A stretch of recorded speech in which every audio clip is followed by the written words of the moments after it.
ارشاد فرمایا قل، اے محبوب آپ فرمائیے، من یرزقکم من السماء والارض، کون تمہیں آسمان و زمین سے روزی دیتا ہے؟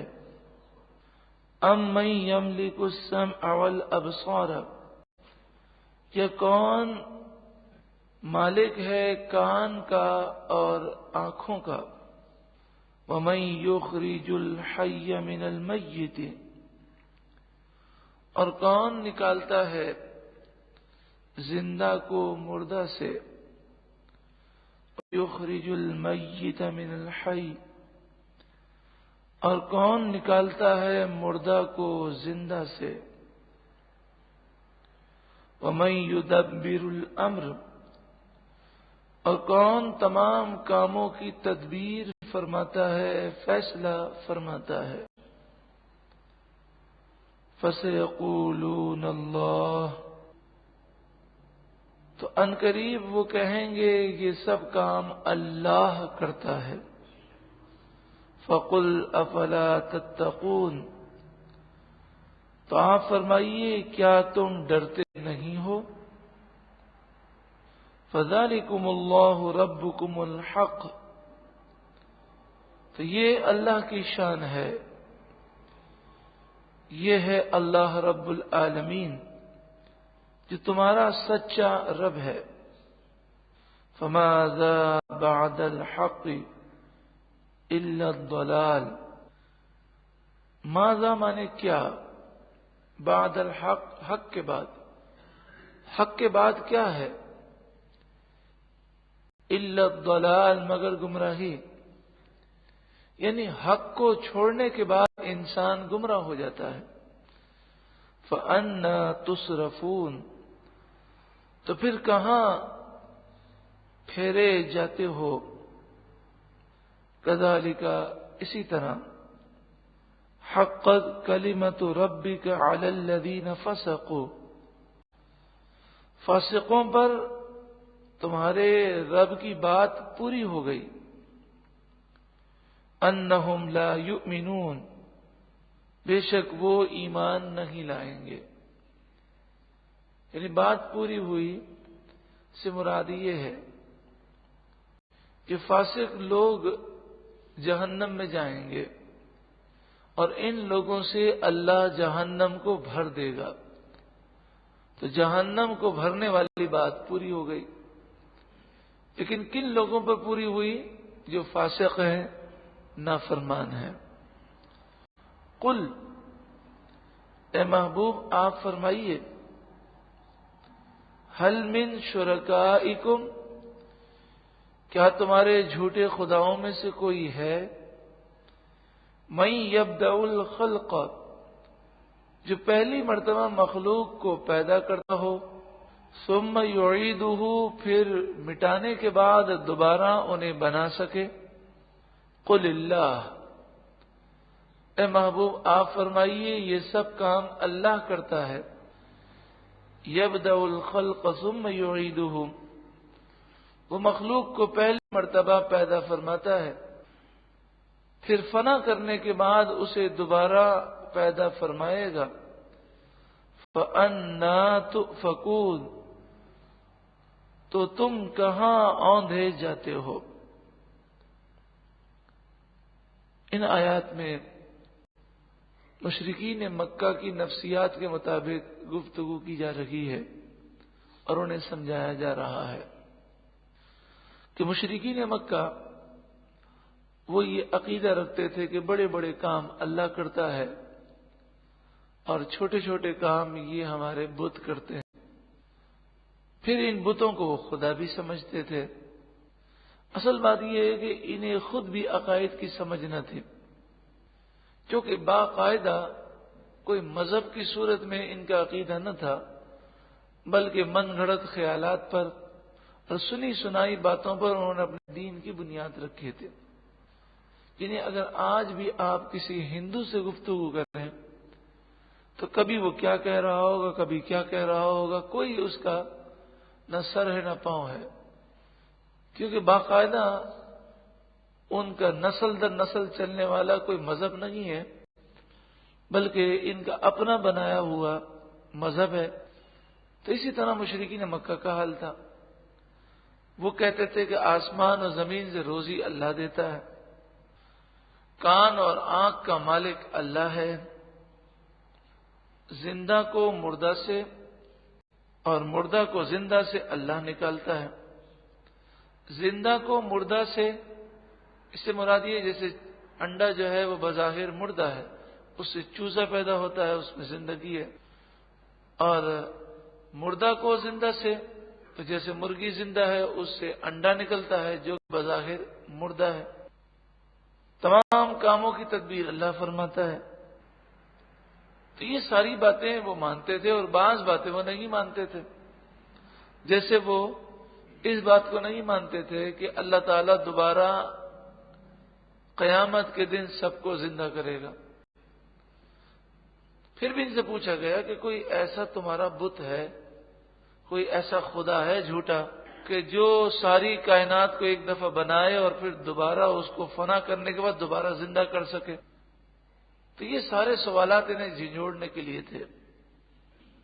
آگے پھر ان سے خطاب ہے، قل، اے محبوب آپ فرمائیے، حل من شرکائکم، کیا تمہارے جھوٹے خداؤں میں سے کوئی ہے، من یہدی الی الحق، کہ جو حق کا راستہ بتا سکے؟ وہ تو نہ بول سکتے ہیں، نہ دیکھ سکتے ہیں، پتھر ہیں بے جان۔ قل اللہ یہدی للحق، آپ فرمائیے اللہ ہی حق کی ہدایت دیتا ہے۔ افمن یہدی الی الحق، کیا جو حق کی ہدایت دے، احق کو زیادہ حقدار ہے، ان یتبع، کہ اس کا حکم مانا جائے، امن لا یہدی الا ان یہدی، یا وہ زیادہ حقدار ہے کہ اس کا کہنا مانا جائے جو خود راستہ نہیں پاتا مگر جب تک کہ اسے راستہ دکھایا نہ جائے؟ یعنی بے جان پتھر، یہ بت چل نہیں سکتا، تم خود اٹھا کر اسے ایک جگہ سے دوسری جگہ لے جاتے ہو، اپنے ہاتھ سے بناتے ہو، بتاؤ یہ خدا بنانے کے زیادہ مستحق ہے یا وہ رب العالمین جو سب کو ہدایت عطا فرماتا ہے؟ فما لکم کیف تحکمون، تو تمہیں کیا ہوا، کیسا حکم لگاتے ہو، کیسی باتیں کرتے ہو؟ وما یتبع اکثرهم الا ظنا، ان میں سے اکثر گمان کی پیروی کرتے ہیں، خیالات، من گھڑت خیالات۔ ان الظن لا یغنی من الحق شیئا، بے شک گمان حق کا کچھ کام نہیں دیتا، یعنی گمان اور خیالات کے ذریعے حق نہیں ملتا، حق تو روشن دلیلوں سے ملتا ہے۔ ان اللہ علیم بما یفعلون، بے شک اللہ خوب جاننے والا ہے ان تمام کاموں کو جو وہ کرتے ہیں۔ وما كان هذا القرآن ان يفترى من دون اللہ، قرآن کی یہ شان نہیں کوئی اپنی طرف سے بنا لے اللہ کے اتارے بغیر۔ قرآن ایسی کتاب ہے کہ اسے کوئی نہیں بنا سکتا۔ تو قرآن کوئی معمولی کتاب نہیں ہے کہ کوئی اسے اپنی طرف سے بنا سکے، یہ اللہ کے اتارے بغیر کوئی اسے بنا ہی نہیں سکتا۔ وَلَكِن تَصْدِيقَ الَّذِي بَيْنَ يَدَيْهِ، ہاں یہ قرآن پچھلی کتابوں کی تصدیق ہے۔ توریت، انجیل، زبور میں قرآن کا ذکر تھا، تو جس کتاب کا ذکر تھا وہ کتاب آ گئی اور پچھلی کتابوں کی اس نے کیا کر دی؟ تصدیق کر دی۔ وہ تفصیل الکتاب، اور یہ کتاب کی تفصیل ہے، یعنی لوح محفوظ میں جو کچھ لکھا ہوا ہے اس کی تفصیل قرآن میں موجود ہے۔ بعض لوگ بعض باتوں کو سمجھانے کے لیے مختلف انداز اختیار کرتے ہیں، تو ہم ایک دوسرے انداز میں آپ کو ایک بات پیش کرتے ہیں، وہ یہ کہ بظاہر قرآن جو ہے وہ ہمارے سامنے ہے، الحمد سے لے کر والناس تک، اور قرآن و حدیث سے بات ثابت ہے کہ اس میں پورے لوح محفوظ کا علم موجود ہے، اولین اور آخرین کی ہر بات اس میں موجود ہے۔ لیکن عام آدمی جب اس کو پڑھتا ہے یا ترجمہ پڑھتا ہے تو اسے یہ چیزیں محسوس نہیں ہوتی، تو اس کو سمجھانے کے لیے کہا گیا کہ جب انسان کا سینہ روشن ہو جاتا ہے اللہ کی معرفت سے، پھر وہ قرآن پڑھتا ہے تو اسے یہ ساری چیزیں ملنا شروع ہوتی ہیں۔ جیسے آپ اس طرح دیکھیں کہ ایک میموری کارڈ ہوتا ہے جو بظاہر اتنا چھوٹا سا ہوتا ہے، اس ایک میموری کارڈ میں مثلا وہ آپ سمجھیں 2 GB کا ہے، تو اس میں آپ 1,00,000 کتابیں اس میں ڈال سکتے ہیں۔ بعض ایسے کارڈ بھی آتے ہیں کہ 10-10 لاکھ کتابیں اس کے اندر ہوتی ہیں، لیکن جب ہم اسے دیکھتے ہیں اپنی آنکھوں سے تو ہمیں تو کچھ بھی نظر نہیں آتا۔ اسی طرح بعض سیڈیاں ہیں کہ جیسے ہمارے پاس ایک سی ڈی ہے، تو اس سی ڈی میں 550 کتابیں ہیں، ایک سی ڈی ہے تو اس میں تقریباً 6,000 کتابیں ایک سی ڈی میں، اور پھر اس میں ایسا انجن بھی ہے کہ آپ کوئی بھی لفظ لکھ دیں تو وہ سرچ کر کے بتا دے گا کہ یہ لفظ 6,000 کتابوں میں کس کس مقام پر ہے۔ لیکن وہ سی ڈی ہم ہاتھ میں پکڑیں اور کسی دیہاتی کو دے دیں اور کہیں کہ جناب یہ 6,000 کتابیں ہیں، اس میں بعض کتابیں وہ ہیں جس کی 40 جلدیں ہیں، بعض کی 50 جلدیں ہیں، بعض کی 100 جلدیں ہیں، یہ لیجئے جناب، تو دیہاتی اس کو دیکھ کر ہنسے گا تو بولے گا کچھ بھی نہیں ہے، کیسی باتیں کرتے ہیں۔ تو آپ کہیں گے اس کو دیکھنے کے لیے وہ کمپیوٹر کی نظر چاہیے، کیا چاہیے؟ سی ڈی روم چاہیے، اس کے لیے وہ کنیکشن چاہیے۔ تو یہ دنیاوی چیزیں ہیں، تو اس کی گہرائی کو دیکھنے کے لیے ساری چیزیں چاہیے۔ تو پھر یہ تو قرآن مجید فرقان حمید اللہ کا کلام ہے، اور اللہ کے کلام سے نور حاصل کرنے کے لیے دل میں نور الہی چاہیے، اور نور الہی ملتا ہے نور مصطفیٰ سے۔ تو یہ چیزیں جب تک نہیں ہوں گی اس وقت تک یہ کچھ سمجھ میں نہیں آتا۔ سورہ فاتحہ حضرت علی فرماتے ہیں ہمارے جیسا کوئی سورہ فاتحہ پڑھے تو جی جناب ترجمہ ہے، 7 آیتیں ہیں، 7 جملے ہیں ترجمے کے، الحمدللہ رب العالمین، تمام خوبیاں اللہ کے لیے جو سارے جہان والوں کو پالنے والا۔ ترجمہ تو بچے کو یاد ہے، لیکن حضرت علی کیا فرماتے ہیں کہ اگر میں سورہ فاتحہ کی تفسیر لکھوں تو اتنے کاغذ میں لکھ دوں گا کہ 70 اونٹ لائے جائیں تو 70 اونٹ بھی اس کے بوجھ کو نہیں اٹھا سکیں گے۔ اور ایک بزرگ اور فرماتے ہیں کہ میں نے سورہ فاتحہ میں غور و فکر کیا تو ایسا نور اللہ نے عطا فرمایا کہ میں نے 2 لاکھ سے زائد علوم حاصل کی، 2 لاکھ سے زائد۔ تو یہ چیزیں ہر آدمی کو سمجھ میں نہیں آتی۔ سمندر کے کنارے پر جائیں تو صرف پانی کی سطح نظر آتی ہے، اس کے علاوہ کچھ نظر نہیں آتا۔ کتنی مخلوق ہے، کتنے ہیرے جواہرات ہیں۔ تو فی زمانہ آپ میموری کارڈ سمجھ لیجئے یا سی ڈی لے لیجئے اور اس کی مثال دیجئے اور کہیے کہ جب تک کمپیوٹر کی آنکھ نہیں ہوگی اور جب تک یہ سسٹم موجود نہیں ہوگا ہمارے لیے تو وہ ایک عام سی ڈی جیسی ہے۔ تو جب دنیاوی بنائی ہوئی مخلوق کی بنائی ہوئی چیزوں کے اندر اتنا سب کچھ ہو سکتا ہے تو بتائیے رب کے کلام کی تو کوئی انتہا ہی نہیں ہے۔ تو یہ جب حضرت علی کی شان ہے، اور جب یہ شان حضرت عبداللہ بن عباس کی ہے کہ آپ فرماتے ہیں لو دع علی قال بعیر لوجدته فی کتاب اللہ، اگر اونٹ کی رسی بھی کھو جائے تو میں اللہ کی کتاب سے ڈھونڈ سکتا ہوں۔ جمیع العلم فی القرآن لیکن تقاصر عنہ افہام الرجال. حضرت عبداللہ بن عباس مفسر قرآن فرماتے ہیں کہ سارا کا سارا علم قرآن میں ہے لیکن لوگوں کی عقلیں سمجھنے سے قاصر ہیں.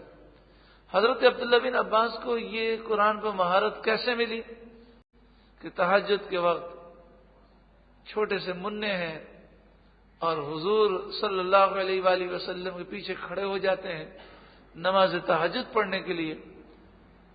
اور یہ نفل کی یعنی حضور نفل پڑھ رہے ہیں تو ان کے ساتھ وہ جماعت میں شامل ہو گئے. تو نبی اکرم صلی اللہ علیہ وآلہ وسلم اپنا دست مبارک پیچھے کرتے ہیں, ان کا کان پکڑتے ہیں اور کان پکڑ کے برابر میں کھڑے کرتے ہیں. یعنی ان کو یہ مسئلہ بتاتے ہیں کہ جب ایک امام ہو اور ایک ہی مقتدی ہو تو پیچھے نہیں کھڑا ہونا بلکہ کیا کرنا ہے, امام کے برابر میں کھڑا ہونا ہے, صرف تھوڑا سا پیچھے ہونا. تو وہ تو بالکل پیچھے پہلی صف میں تھے, پھر دوبارہ پیچھے چلے گئے. تو رسول اللہ نے پھر نماز کے دوران پکڑ کے کان پکڑ کے آگے کیا, پھر پیچھے چلے گئے. تو نبی اکرم صلی اللہ علیہ وآلہ وسلم نے نماز کے بعد فرمایا, اے بچے, اے عبداللہ بن عباس, میں تجھے اپنے برابر کھڑا کرتا ہوں, تو پیچھے ہو جاتا ہے نماز کے دوران بار بار. عرض کیا رسول اللہ صلی اللہ علیہ وسلم, اب سوچیں کہ ابھی آپ چھوٹے سے منع ہیں, یعنی کتنے چھوٹے تھے آپ اس سے اندازہ کیجئے کہ حضرت میمونہ آپ کی خالہ ہیں اور حضور کی ازواج مطہرات ہیں, اس میں سے ہیں. تو حضرت عبداللہ بن عباس اپنی خالہ کے پاس پہنچتے ہیں اور کہتے ہیں کہ مجھے آپ کے گھر رکنا ہے, مجھے رسول اللہ کے معمولات دیکھنے.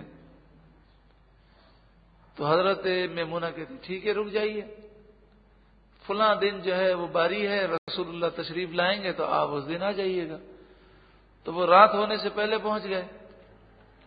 اب جب رات کو رسول اللہ آرام کے لیے لیٹے, آپ نے آرام فرمایا, تو حضرت عبداللہ بن عباس راوی ہیں خود, وہ کہتے ہیں کہ میں اتنا چھوٹا تھا کہ رسول اللہ صلی اللہ علیہ وآلہ وسلم اور ام المومنین حضرت میمونہ رضی اللہ تعالی عنہ دونوں آرام کے لیے بستر پر لیٹ گئے اور میں ان کے پاؤں قدموں میں لیٹ گیا.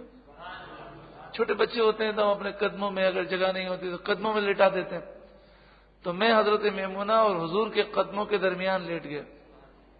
تو میں جو ہے وہ چوڑائی میں لیٹا اور وہ لمبائی میں لیٹے. تو اتنے چھوٹے تھے, لیکن ادب کہاں سے سیکھا, کیونکہ سارے ہی صحابہ با ادب تھے تو بچہ وہ دیکھ دیکھ کے سیکھ جاتا ہے. تو کہا اے عبداللہ بن عباس, جب میں تجھے آگے کرتا ہوں تو پیچھے ہو جاتا ہے. عرض کیا رسول اللہ, آپ تو مجھے آگے کرتے ہیں لیکن میں یہ سوچتا ہوں میں اللہ کے رسول کے برابر میں کیسے کھڑے رہوں. اب حضور صلی اللہ علیہ وآلہ وسلم نے یہ نہیں فرمائی کیا بات ہوئی, کوئی بات ہے, نماز کا مسئلہ بتا رہا ہوں, تو تعظیم کے چکر میں پڑا ہوا ہے. نہیں, آپ نے اپنے دست مبارک اٹھا دیے اور دعا کی, اے اللہ عبداللہ بن عباس کو قرآن کا فہم عطا فرما. تو فرماتے لودا علی قار بعیر لوجدت فی کتاب اللہ. تو یہ حضور کی دعا کے صدقے میں وہ قرآن کا فہم ملا. کہتے ہیں اگر اونٹ کی رسی بھی کھو جائے تو قرآن سے نکال سکتا ہوں. پتہ چلا کہ نور مصطفیٰ ملے گا تعظیم مصطفیٰ سے, اور جو بے ادب ہے وہ نور مصطفیٰ سے محروم ہے. پڑھتا رہے قرآن اس کو کچھ نہیں ملنا. قرآن کا فہم ملے گا نور مصطفیٰ سے, اور نور مصطفیٰ ملے گا تعظیم مصطفیٰ سے. تو جب یہ حضرت عبداللہ بن عباس کے علم کا, حضرت علی کے علم کا عالم ہے, تو خود رسول اللہ کے علم کا کیا عالم ہوگا. وہ تفصیل الکتاب, لوح محفوظ کی پوری تفصیل ہے یہ, لا ریب فیہ, اس میں کوئی شک نہیں. من رب العالمین, رب العالمین کی طرف سے ہے. ام یقولون افتراہ, اگر کسی کو اتنی مثالوں کے بعد بھی کوئی تشنگی باقی رہ گئی ہو تو ایک اور مثال جدید دور کے ہم پیش کر دیں. آپ سنتے ہوں گے کہ حادثہ ہو گیا تو اس حادثے میں ڈی این اے کا ٹیسٹ کیا جا رہا ہے. ڈی این اے کیا چیز ہے؟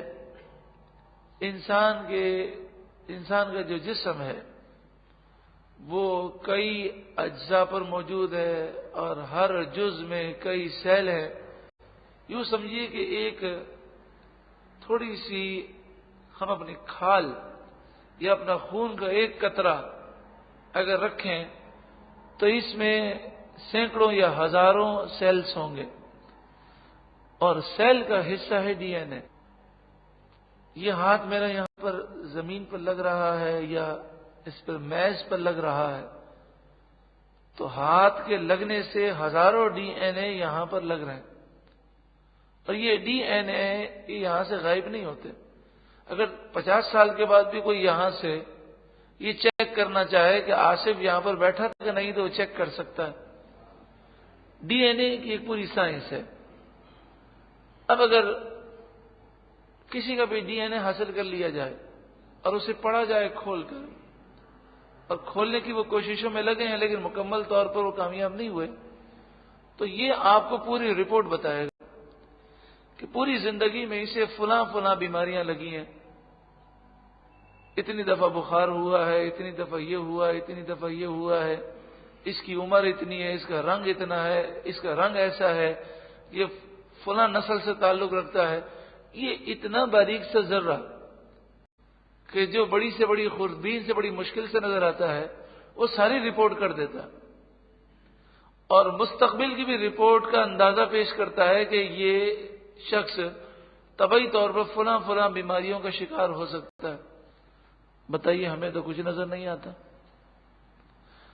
تو جب سائنس کی مدد سے دیکھنے والے دیکھ کر کوشش کر کے بہت ساری چیزیں بتا دیتے ہیں تو جو نور الہی سے قرآن پڑھتا ہے اور جس کا سینہ نور مصطفیٰ سے روشن ہے وہ تو قرآن پڑھتا ہے تو پھر اس پر کیا کرم ہوتا ہے؟ وہ کرم ہوتا ہے کہ حضرت علامہ محمود آلوسی فرماتے ہیں روح المعانی میں, آپ فرماتے ہیں کہ اللہ کے ولی جب قرآن پڑھتے ہیں تو قرآن کی آیت خود انہیں معنی بتاتی ہے, قرآن کی آیتیں خود ان سے کلام کرتی ہیں.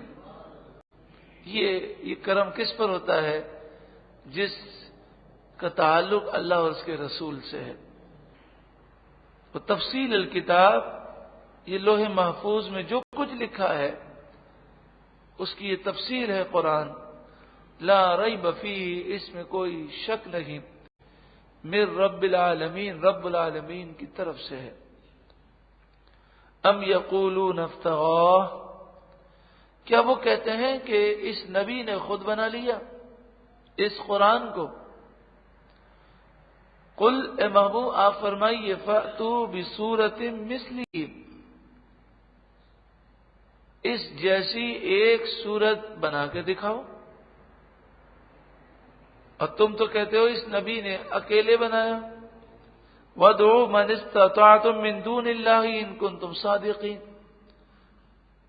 اور بلا لاؤ اللہ کے سوا جس کو چاہو بلا لاؤ اگر تم سچے ہو. ساری دنیا کے لوگوں کو ملا لو اور مل کر ایک سورت بنا کر دکھا دو. یہاں پر ایک سورت کا چیلنج ہے اور دوسرے مقام پر ایک آیت کا چیلنج ہے. نہ وہ بنا سکے نہ بنا سکیں گے, کیونکہ بعض اللہ کی مخلوق ایسی ہے کہ جس کی نقل ممکن نہیں ہے. سائنسدان ایٹم بم تو بنا سکتے ہیں, بڑے سے بڑے ہوائی جہاز راکٹ تو بنا سکتے ہیں, لیکن مکھی نہیں بنا سکتے, مچھر پیدا نہیں کر سکتے. تو یہ تو اللہ کی مخلوق ہے, تو مخلوق کو نہیں بنا سکتے. تو کلام اللہ کا تو یہ اللہ کی صفت ہے, اور جس طرح اللہ کی ذات قدیم ہے اسی طرح اللہ کی صفات بھی کیا ہے؟ قدیم ہے. تو وہ اللہ کے کلام کی نقل کیسے کر سکتے ہیں؟ بل کذبوا, بلکہ اسے جھٹلایا, بما لم یحیطوا بعلمہ, جس کے علم پر قابو نہ پایا, یعنی جس کتاب کو سنا ہی نہیں سمجھا ہی نہیں، بغیر سنے سمجھے ایسے ہی انہوں نے جھٹلا دیا نفرت کی وجہ سے۔ وَلَمَّا يَأْتِهِمْ تَأْوِيلُهُ، اور ابھی انہوں نے اس کا انجام نہیں دیکھا، یعنی یہ کتاب کیسی برکتیں مسلمانوں کو دیتی ہے، ابھی تو انہوں نے یہ دیکھا نہیں ہے، اور بغیر دیکھے بغیر سوچے سمجھے انہوں نے انکار کیا۔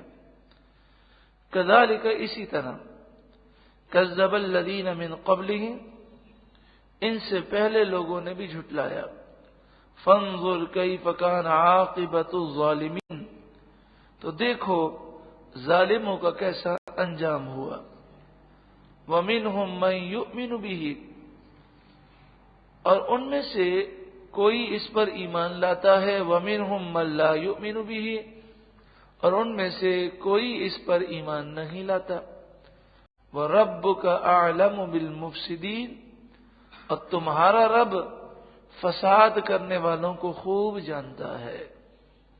اللہ ہمیں اس قرآن کا نور عطا فرمائے، نور مصطفیٰ عطا فرمائے، اپنی معرفت کا اللہ ہمیں نور عطا فرمائے۔